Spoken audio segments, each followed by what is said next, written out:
principal.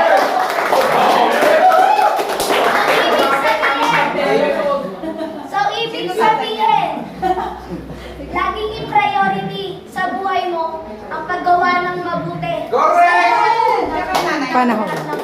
Yes! So, sabi nga po, training plus action equals lesson. So, sabi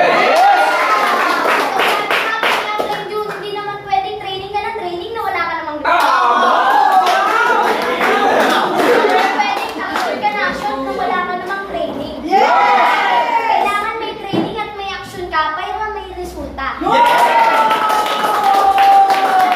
mga mayaman ay ang tumanggap at ang magbigay. Pagbilang naman may asa. Eh, tanong, may tinatamaan na ba?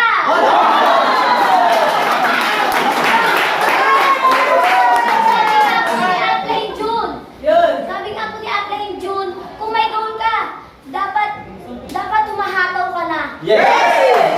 At dapat laging Malinaw. Malinaw sa'yo. laging malinaw sa utak mo ang paggawa, ang so, visioning and goal setting. Yung yung nabivision ng isip mo na kayang mag-goal ang kailangan na kayang Kayang kayang Kaya mo kunin. kunin ang pangarap mo.